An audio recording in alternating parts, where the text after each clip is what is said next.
Hello മക്കളെ, welcome to M solution. ഇനി എന്തിനു വേറെ സൊല്യൂഷൻ? ഷനൂബ് സാറാണ്.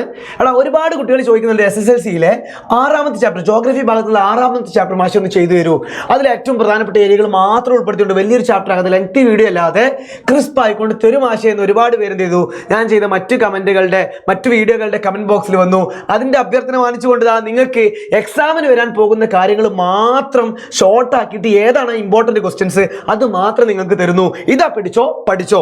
ഇത് പഠിച്ചിട്ടെങ്കിൽ A+ പോകുന്ന ഉറപ്പാണ്. കാരണം എന്താ വെച്ചാൽ വെയിറ്റേജ് പ്രകാരം 6 മാർക്കും, എന്നാൽ എക്സാമിന് മോഡൽ എക്സാമിന് വന്നത് 11 മാർക്കാണ്. അപ്പോൾ 11 മാർക്ക് പോയി കഴിഞ്ഞാൽ ആലോചിച്ചൂടെ A+ ഉണ്ടാവില്ല എന്ന് ഉറപ്പാണ്. സോ ഇത് പഠിക്കാനുള്ളത് നിർബന്ധമാണ്. നോക്കി വെച്ചോ. ആദ്യമായിട്ട് ഈ ചാപ്റ്ററിൽ നമ്മൾ ശ്രദ്ധിക്കേണ്ട കാര്യം എന്താണെന്ന് വെച്ചാൽ ഇവിടെ അന്തർജന്യ ഫലങ്ങൾ അഥവാ എൻഡോജനിക് മൂവ്മെന്റ് ഉണ്ട്.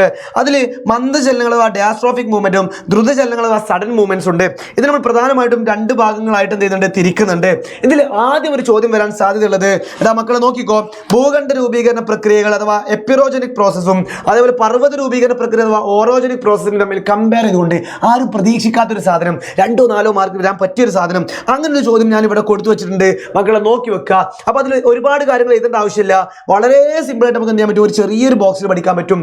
എപ്പിറോജനിക് പ്രോസസ് എന്ന് പറയുമ്പോൾ the process that cause the upliftment of large portion of the earth crust.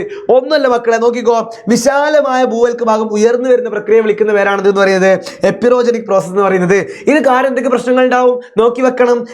It causes only minimal deformation on the earth surface എന്ന് വെച്ചാൽ മക്കളെ ഭൗമോപരിതലത്തിൽ ചെറിയ തോതിലുള്ള മാറ്റങ്ങൾക്ക് മാത്രമേ കാരണം ഉണ്ടാവുള്ളൂ. കാരണം എന്താ, അത്രയും സ്ലോ ആണ് പരിപാടി. അങ്ങനെയാണെങ്കിൽ ഓറോജനിക് പ്രോസസ് അഥവാ പർവ്വത രൂപീകരണ പ്രക്രിയ എന്ന് പറയുമ്പോൾ നോക്കി വെച്ചോ, the process that cause the formation of mountains, പർവ്വതങ്ങളുടെ രൂപീകരണത്തിന് കാരണമാകുന്ന പ്രക്രിയകളാണിത്. It causes severe deformation on the earth surface. ഇതെന്ത് ചെയ്യുന്നുണ്ട്, ഭൗമോപരിതലത്തിൽ ഭൂവൽക്കത്തിൽ വലിയ തോതിലുള്ള മാറ്റങ്ങൾക്ക് കാരണമാകുന്നുണ്ട്. സിമ്പിൾ അല്ലേടാ. അപ്പൊ ഈ മാർക്ക് നഷ്ടപ്പെടരുത്.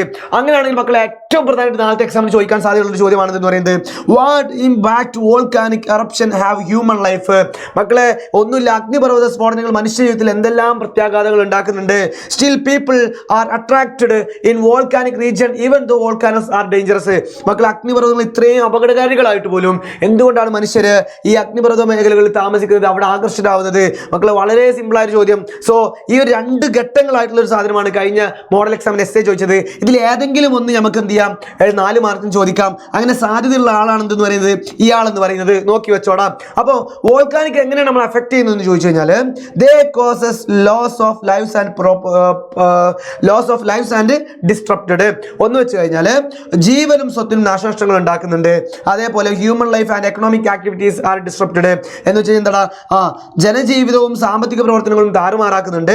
അതേപോലെ മക്കളെ lava flow severely affect both nature and human settlements. വേറെ ഒന്നുമില്ല, ലാവ പ്രളയം ഭൂപ്രകൃതി ആവാസ ഇടങ്ങളെയും സാരമായി ബാധിക്കുന്നുണ്ട്, മനസ്സിലാക്കി വെക്കുക. അതുപോലെ many people leave the home and become jobless and landless എന്ന് വെച്ചാൽ മക്കളെ ഇവിടുത്തെ പല ആൾക്കാർക്കും എന്ത് ചെയ്യുന്നുണ്ട്, ഭൂരഹിതരും തൊഴിൽ രഹിതരുമാകുന്നുണ്ട്. അത്രയും അഫക്ട് ചെയ്യുന്നുണ്ട്, മനസ്സിലാക്കി വെക്കുക. എന്നാൽ ഏറ്റവും പ്രധാനപ്പെട്ട ആളെന്ന് പറയുന്നത് മക്കളെ അഗ്നിപർവ്വതങ്ങൾ എങ്ങനെയെല്ലാം മനുഷ്യർക്ക് ഉപയോഗപ്പെടുന്നുണ്ട് എന്നുള്ളതാണ്. ഈ ഒരു ചോദ്യം പഠിച്ചു വെക്കണം. കാരണം the soil formed from volcanic ash and lava is very fertile and suitable for agriculture. വേറെ ഒന്നല്ല മക്കളെ, അഗ്നിപർവ്വതവും തണുത്തുറഞ്ഞ ചാരവും തീർന്നുകൊണ്ടുണ്ടാകുന്ന ഈ മണ്ണെന്ന് പറയുന്നത് വളരെയധികം ഫലപുഷ്ടവും കൃഷിക്ക് അനുയോജ്യവുമാണ്. എന്ത് ചെയ്യുക, മനസ്സിലാക്കി വെക്കുക. അതാണ് ഇവിടെ കൊടുത്തിട്ടുള്ളത്. രണ്ടാമത് എന്താ മക്കളെ, many valuable minerals reach the earth surface through lava flow. മക്കളെ ലാവ പ്രളയം മൂലം അല്ലെങ്കിൽ ലാവ പുറത്തേക്ക് വരുന്നത് വഴി എന്തുണ്ടാവുന്നു, മൂല്യമുള്ള പല ധാതുക്കളും ലാവയുടെ ഒഴുക്കിലൂടെ ഭൗമോപരിതലത്തിലേക്ക് എത്തുന്നുണ്ട്.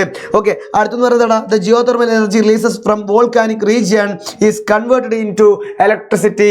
വേറെ ഒന്നുമല്ല മക്കളെ, എന്താണ്, അഗ്നിപർവ്വത പ്രദേശത്ത് നിന്നുള്ള പുറന്തള്ളുന്ന ഭൗമോപരി താപോർജ്ജം എന്ത് ചെയ്യുന്നുണ്ട്, അല്ലെങ്കിൽ ഭൗമ താപോർജ്ജം എന്ത് ചെയ്യുന്നുണ്ട്, അവിടെ കൺവേർട്ട് ചെയ്തുകൊണ്ട് എന്താക്കി മാറ്റും, വൈദ്യുതി ഊർജ്ജമാക്കി മാറ്റുന്നുണ്ട്. അങ്ങനെ ലാസ്റ്റ് ഒരു കാര്യം, volcanic region attract large number of tourists എന്ന് വെച്ചാൽ എന്താ, അഗ്നിപർവ്വത മേഖലയിൽ ധാരാളം വിനോദസഞ്ചാരികൾ എന്ത് ചെയ്യുന്നുണ്ട്, ആകർഷിക്കുന്നുണ്ടെന്ന് മനസ്സിലാക്കി വെക്കാം. ഇവിടെ മക്കളെ അടുത്തൊരു ചോദ്യം എന്ന് പറഞ്ഞു കഴിഞ്ഞാൽ എർത്ത്ക്വേക്സുമായി ബന്ധപ്പെട്ടുള്ള ചോദ്യം നമുക്ക് എന്ത് ചെയ്യാം, വരാൻ സാധ്യതയുള്ള ആളാണ്.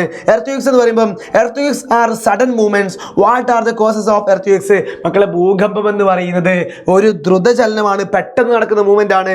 ഇത് ഉണ്ടാകാനുള്ള കാരണങ്ങൾ വിശദമാക്കുക എന്നുള്ളതാണ് എന്ത് ചെയ്യുക, മനസ്സിലാക്കാനുള്ളത്. ഇതുമായി ബന്ധപ്പെട്ട് നമുക്ക് ഫോക്കസ് പോയിന്റും അതുപോലെ എപ്പി സെന്ററും ഉണ്ട്. ജസ്റ്റ് അത് കൂടി എന്ത് ചെയ്യണം, ഒന്ന് നോക്കി വെക്കണം കേട്ടോ. ഇതിൽ ഉൾപ്പെടുത്തിയിട്ടില്ല, ഏറ്റവും പ്രധാനപ്പെട്ടത് മാത്രം പറയുന്നത് കൊണ്ട് തന്നെ മക്കളെ എർത്ത്ക്വേക്സ് അഥവാ ഭൂകമ്പം ഉണ്ടാകാനുള്ള കാരണങ്ങൾ എന്താണെന്ന് വെച്ചാൽ ലിത്തോസ്ഫിയറിക് പ്ലേറ്റ് മൂവ്മെന്റ്സ് ആണ്. എന്ന് വെച്ചാൽ ഫലകങ്ങളുടെ ചലനമാണ്, വോൾക്കാനിക് എറപ്ഷൻ ആണ്, അഗ്നിപർവ്വത സ്ഫോടനമാണ്. അതേപോലെ the collapse mines roads in intensive mining area. വേറൊന്നല്ല, ഖനിക ഖനികളുടെ മേൽത്തട്ട് എന്ത് ചെയ്യുന്നു, ഇടിഞ്ഞു വീഴുന്ന അവസ്ഥയാണ്.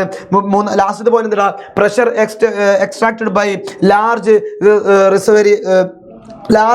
റിസർവിയേഴ്സ് എന്ന് വെച്ച് കഴിഞ്ഞാൽ വലിയ ജലസംഭരണിയുടെ സമ്മർദ്ദമാണ്. ഈ ഒരു കാര്യങ്ങൾ എന്ത് ചെയ്യുക, 2 മാർക്കിനൊക്കെ ഒരു പക്ഷേ ചോദിക്കാൻ സാധ്യതയുള്ള ആളാ, പഠിച്ചു വെച്ചോടാം. അങ്ങനെ അടുത്ത പ്രധാനപ്പെട്ട ഒരു കാര്യമാണ് എന്ത് പറയുന്നത്, സുനാമി എന്ന് പറയുന്നത്. മക്കളെ സുനാമി എന്ന് പറയുന്നത് നിർബന്ധമായിട്ട് നിങ്ങൾ എന്തെങ്കിലും പഠിച്ചു വെക്കണം. കാരണം ഇത് നമ്മളെ മോഡലിൽ വന്നിട്ടില്ല. സോ പബ്ലിക് വരാൻ സാധ്യതയുള്ള ആളാണ്. എന്താണ്, the giant waves on ocean are called tsunami. What are the causes tsunami? What can we do safeguard our self from tsunami? Explain. ഒന്നുമല്ലടാ, കടലിലുണ്ടാകുന്ന ഭീമാകാരമായ തിരമാലകൾ വിളിക്കുന്ന പേരാണ് സുനാമികൾ എന്ന് പറയുന്നത്. സുനാമികൾ ഉണ്ടാകുന്ന കാരണങ്ങൾ എന്തൊക്കെയാണ്, സുനാമികളിൽ നിന്ന് രക്ഷ നേടാൻ നമുക്ക് എന്തൊക്കെ ചെയ്യാൻ പറ്റും? വളരെ സിമ്പിളാ. സുനാമി എന്ന് നമ്മൾ പറഞ്ഞു ജെയിന്റ് വേവ്സ് ആണ് നമ്മൾ പറഞ്ഞു അല്ലേ. ഇതിനുണ്ടാവാനുള്ള കാരണം എന്ന് പറഞ്ഞാൽ caused by earthquakes on the ocean floor. അതേപോലെ തന്നെ tsunami can also be caused by underwater volcanic eruption and fall of meteorites. വേറെ ഒന്നുമല്ല എന്ന് വെച്ചാൽ സുനാമി എന്ന് പറഞ്ഞാൽ മക്കളെ ഭീമാകാരമായ ഭീമൻ തിരമാലകളാണ് നമ്മൾ പഠിച്ചല്ലോ. അത് ഉണ്ടാവാനുള്ള കാരണം എന്താണെന്ന് വെച്ച് കഴിഞ്ഞാൽ കടലിനടിയിലുണ്ടാകുന്ന വൻ ഭൂകമ്പങ്ങളും അതേപോലെ തന്നെ കടലിൽ ഉണ്ടാകുന്ന അഗ്നിപർവ്വത സ്ഫോടനങ്ങളും കടലിലേക്ക് വീഴുന്ന സമുദ്രത്തിലേക്ക് പതിക്കുന്ന ഉൽക്കകളാണ്, മെറ്റിയോറൈറ്റ്സ് ആണ് എന്ത് ചെയ്യുക, പഠിച്ചു വെക്കുക. ഇനി സുനാമിന്ന് എങ്ങനെ രക്ഷപ്പെടാൻ പറ്റും? എടാ, if the sea level suddenly drops by several metres move away from ocean shore അല്ലെങ്കിൽ from the shore immediately and go to the higher ground. വേറെ ഒന്നുമല്ലടാ, സമുദ്രം ഇപ്പോൾ പെട്ടെന്ന് താഴുകയാണെങ്കിൽ നമ്മൾ അവിടെ നിൽക്കാൻ പാടില്ല. തീരപ്രദേശത്ത് നിന്ന് എന്ത് ചെയ്യുക, അകലുള്ള പ്രദേശങ്ങളിലേക്ക് പോവുക. അതേപോലെ നിങ്ങൾ ശ്രദ്ധിക്കുക, if caught in a tsunami try to hold on a floating object to survive. വേറെ ഒന്നുമല്ല, നമ്മൾ സുനാമിയിൽ പെട്ടുപോയി എന്ന് വിചാരിക്കുക. പിന്നെ നമ്മൾ എന്ത് ചെയ്യുക, നമുക്ക് ആകെയുള്ള ഓപ്ഷൻ എന്ന് പറഞ്ഞാൽ വെള്ളത്തിൽ പൊങ്ങി കിടക്കുന്ന വസ്തുക്കൾ പിടിച്ചിട്ട് രക്ഷപ്പെടാൻ ശ്രമിക്കുക എന്നുള്ളത് മാത്രമാണ് കേട്ടോ. ഇതിൻ്റെങ്കിൽ വീണ്ടും കാണാം, അതാണ് അവിടെ പറയാനുള്ളത്. സോ അടുത്ത പ്രധാനപ്പെട്ട ഒരു എസ്സേ ഒക്കെ ചോദിക്കാൻ അല്ലെങ്കിൽ ഒരു 4 മാർക്കിൻ്റെ ഒക്കെ ചോദ്യം വരാൻ സാധ്യതയുള്ള ഒരാളാണ് എന്ത് പറയുന്നത്, വെതറിങ് എന്ന് വെച്ചാൽ what is weathering, what are the different types of weathering. അപക്ഷയം എന്ന് പറഞ്ഞാൽ എന്താണ്, അതിന്റെ വ്യത്യസ്ത തരങ്ങൾ ഏതൊക്കെയാണ്? വെതറിങ് എന്ന് പറഞ്ഞാൽ എന്താ, വളരെ ഷോർട്ട് ആയിട്ട് നോട്ടാണ് പഠിച്ചോടാ. The process bring about these chemical and mechanical changes in rocks are called weathering. വേറെ ഒന്നുമല്ല, ഇത് പറഞ്ഞു വെക്കുന്ന എന്താണ്, ശിലകൾക്ക് രാസപരമായും ഭൗതികപരമായുള്ള മാറ്റങ്ങൾ ഉണ്ടാക്കുന്ന പ്രക്രിയകൾ വിളിക്കുന്ന പേരാണ് അപരദനം എന്ന് പറയുന്നത്. Physical weathering, chemical weathering, biological weathering എന്ന് വെച്ചാൽ എന്താണ്, ഭൗതിക അപക്ഷയം, രാസിക അപക്ഷയം, ജൈവിക അപക്ഷയം.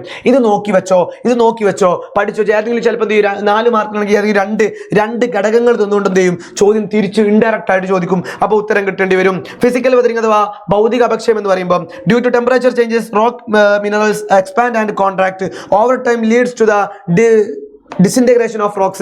വേറെ ഒന്നുമില്ല. അതേപോലെ തന്നെ when rocks get trapped in rock cracks of freezes into ice, it expands. This causes rocks to break.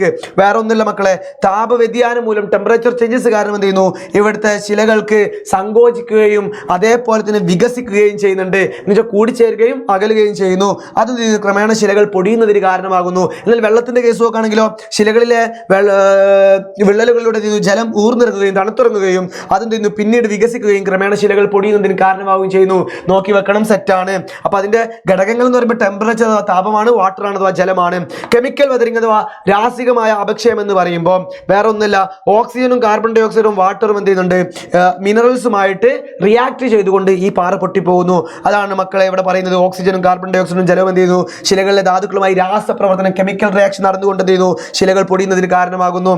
Okay, എന്ന് വെച്ചാൽ എന്ത് ചെയ്യുന്നു, വിഘടിക്കുന്നതിന് കാരണമാകുന്നത് മക്കൾ മനസ്സിലാക്കി വെക്കാം. മൂന്നാമത്തെ എന്ന് പറഞ്ഞാൽ ബയോളജിക്കൽ വെതറിങ് ആണ്. എന്ന് വെച്ചാൽ ജൈവിക അപക്ഷയമാണ്.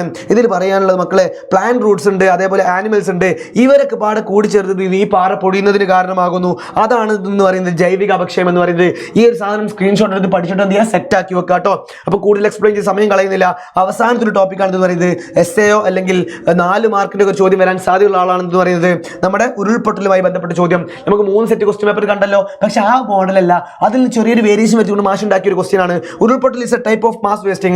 Explain what are the risk factors for ഉരുൾപൊട്ടൽ in an area and list ways to deal with ഉരുൾപൊട്ടൽ during and after a disaster. വേറെ ഒന്നുമല്ല, ഉരുൾപൊട്ടൽ എന്ന് പറയുമ്പോൾ ഒരു ഭൂദ്രവ്യ ശോഷണമാണ്, നമുക്കറിയാം. അതിന് പ്രസ്താവിക്കുക, അതെന്ത് എന്താണ് ഉരുൾപൊട്ടൽ എഴുതി കൊടുക്കുക, അതിന് സംഭവം. ഒരു പ്രദേശത്ത് ഉരുൾപൊട്ടൽ ഉണ്ടാകാനുള്ള സാധ്യതാ ഘടകങ്ങൾ ഏതെല്ലാം, അതേപോലെ ദുരന്ത സമയത്തും ദുരന്തത്തിന് ശേഷവും നമുക്ക് അത് നേരിടാനുള്ള മാർഗങ്ങൾ എന്തൊക്കെയാണ് എന്നുള്ളതാണ്. മക്കളെ, ഉരുൾപൊട്ടൽ മാസ് വേസ്റ്റിംഗ് എന്ന് പറയുമ്പോൾ Mass wasting is the downward movement of earth material under the direct influence of gravity. ഒന്നല്ലടാ, ഗുരുത്വാകർഷണ ബലത്തിന്റെ നേരിട്ടുള്ള സ്വാധീനം മൂലം എന്ത് ചെയ്യുന്നു, ഇവിടുത്തെ ഭൗമ വസ്തുക്കളായിട്ടുള്ള ശിലകളും മണ്ണൊക്കെ ചെയ്യുന്നു താഴേക്ക് ചെരിവുള്ള പ്രതലങ്ങളിലൂടെ താഴേക്ക് വരുന്ന പ്രക്രിയ വിളിക്കുന്ന പേരാണെന്ത് മാസ് വേസ്റ്റിംഗ് എന്ന് പറയുന്നത്. ഉരുൾപൊട്ടൽ is A type of mass wasting. വേറെ ഒന്നുമല്ല, ഉരുൾപൊട്ടൽ ഒരു തരം ഭൂദ്രവ്യ ശോഷനാണ് അല്ലെ. ഇനി ഇതിന്റെ പോസിബിൾ ഫാക്ടേഴ്സ് എന്ന് പറയുമ്പോൾ മക്കളെ നിങ്ങൾ മനസ്സിലാക്കി വെക്കുക. ഒന്നെന്താണ്, സ്ലോപ്പ് ഓഫ് ദ ലാൻഡ് ആണ്, അല്ലെങ്കിൽ ഭൂമിയുടെ ചെരിവാണ്. രണ്ടാമത്തെ point the depth and structure of the soil ആണ്, മണ്ണിന്റെ ആഴവും ഘടനയുമാണ്. മൂന്നാമത് ലാൻഡ് യൂസ് അഥവാ ഭൂവിനിയോഗമാണ്. ദ ഡിസ്ട്രപ്ഷൻ ഓഫ് സ്ട്രീംസ് എന്ന് വെച്ച് കഴിഞ്ഞാൽ, ഡിസ്ട്രിബ്യൂഷൻ ഓഫ് സ്ട്രീംസ് എന്ന് പറഞ്ഞു കഴിഞ്ഞാൽ നീർച്ചാലുകളുടെ വിന്യാസമാണെന്ന് മക്കൾ മനസ്സിലാക്കി വെക്കുക. സെറ്റ് ആണല്ലോ. അടുത്തത് ഇത് എങ്ങനെ ഫേസ് ചെയ്യാം എന്നുള്ളതാണ് മക്കളെ നോക്കി വെച്ചോടാം. At the time of disasterum, after disasterum, ദുരന്ത സമയത്തും ദുരന്തത്തിന് ശേഷവും മക്കളെ stay calm and do not panic. നമ്മൾ പാനിക് ആവാൻ പാടില്ല, കാം ആവാൻ നോക്കുക, പ്രാർത്ഥിക്കുക. അതാണ് ദുരന്തം നടക്കുന്ന സമയത്ത് നമ്മൾ ചെയ്യേണ്ടത്. രണ്ടാമത് എന്താ, if inside the house take shelter under a strong table or cot. വേറെ നല്ല വീടിന്റെ ഉള്ളിലാണെങ്കിൽ എന്ത് ചെയ്യുക, നല്ല ശക്തിയേറിയ ബലമുള്ള ടേബിളിന്റെയോ അല്ലെങ്കിൽ കട്ടിലിന്റെ അടിയിൽ പോയി നിൽക്കുക, താഴെ പോയി സേഫായി നിൽക്കുക. അല്ല ചില്ലും കൂടുള്ള ടേബിളിന്റെ അടിയിൽ പോയി നിൽക്കരുത്, അത് പ്രശ്നമാവും. ഓക്കെ. ആഫ്റ്റർ ഡിസാസ്റ്റർ അഥവാ ദുരന്തത്തിന് ശേഷം എന്താണെന്ന് ചോദിച്ചു കഴിഞ്ഞാൽ, allow ambulance and other rescue vehicles to pass without obstruction. വേറെ ഒന്നുമില്ല, നിയന്ത്രണങ്ങളില്ലാതെ ഈ ആംബുലൻസിനെയും മറ്റു വാഹനങ്ങളെയും കടത്തി വിടാന്നുള്ളതാണ്. അപ്പോൾ അവിടെ റോഡ് ക്ലീൻ ആക്കി കൊടുക്കാനാണ്. രണ്ടാമത് report fallen electric lines in affected areas to the authorities immediately. വേറെ ഒന്നുമില്ല, ഉരുൾപൊട്ടൽ സമയത്ത് ആ സ്ഥലങ്ങളിൽ എന്ത് ചെയ്യുക, വീണ് കിടക്കുന്ന വൈദ്യുതി ലൈനുകൾക്ക് എന്ത് ചെയ്യുക, അവിടെ ഉണ്ടെങ്കിൽ നമ്മൾ എന്ത് ചെയ്യുക, ഒന്നെങ്കിൽ നമുക്ക് കഴുകി എടുത്ത് മാറ്റുക, അല്ലെങ്കിൽ നമ്മൾ അതോറിറ്റിയെ അറിയിക്കുക. ഏറ്റവും നല്ല നമ്മൾ എടുത്ത് മാറ്റാതൊക്കെയാണ്, കാരണം അവിടെ പോയി തൊട്ടിട്ട് ഷോക്ക് അടിച്ചിട്ട് വേറെ പ്രശ്നം ഉണ്ടാക്കാൻ പാടില്ല. ഈ ഒരു കാര്യം ഈ ഭാഗത്ത് നിന്ന് സെറ്റാക്കിക്കോ. ഇത് നമുക്ക് എന്ത് ചെയ്യും, എക്സാമിന് വരുന്ന ഒരു ഏരിയ ആയിരിക്കും. ഓക്കെ ആണല്ലോ, ഇത് ഈസി ആക്കി പഠിക്കാം. Okay, by.